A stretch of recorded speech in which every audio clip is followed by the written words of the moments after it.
morning po, magluluto po ako ng sinampalukan ng manok. Ito po ang pamamaraan ko ng pagluluto. Good morning, good morning. Sana ay nasa mabuti kayong kalagayan. At ngayon pa lang magpapasalamat na ako sa panonood nyo sa akin mga vlog.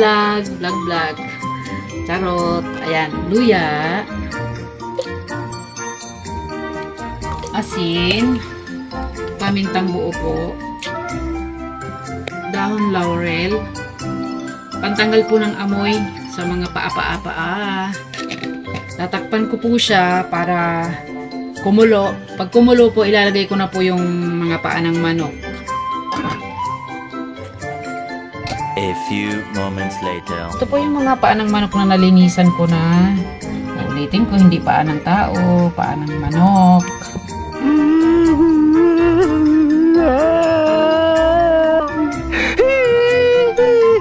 Isa po sa masarap din po ito. Simpleng ulam po, pero masasarapan po kayo. Ayan po, hinihiwa ko lang po yung ganyan. Pero nalamas ko na po ito ng asin. Kaya hintayin ko lang na kumulo ang tubig na pinakukulo ko. Tapos tatanggalin ko din uli yun. Tapos saka ko po siya igigisa. Mamaya po, ano nyo po, iba-iba tayong pamamaraan sa pagluluto. Nalamas ko na po ito ng asin. Lamas na po talaga siya. O, ayan, nalinis po. Ayaw ko po ng paa na mayroong itim dyan. Tatapyasin pa. Ito, pinili ko po talaga ito. Para matanggal yung amoy lang. Kaya pakukuloan ko po siya.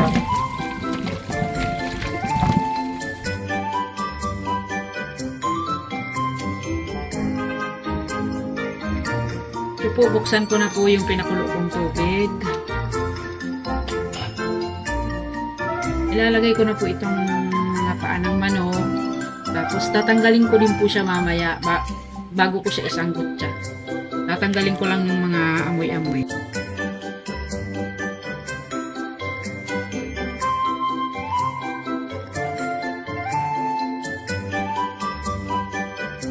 A few moments later. Yan po, maglalagay po tayo ng mantika. Konting mantika. Bawang, sibuyas. Ito na po yung pinakuluan kong paa kanina. Paminta po, paminta. Sin.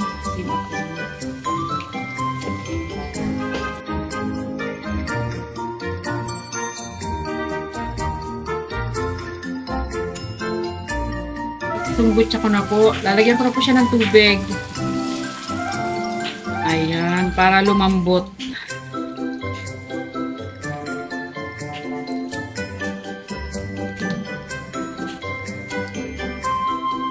Ayan, tatakpan ko po siya hanggang sa lumambot.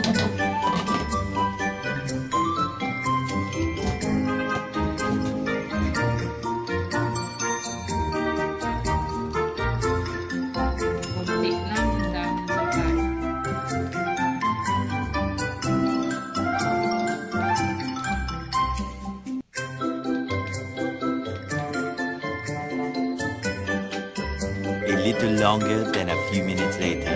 Ayan po, bubuksan ko na po ang aking sinampalukan na paa ng manok. Tikman po natin. Ayan po. Tikman po natin. Ayan.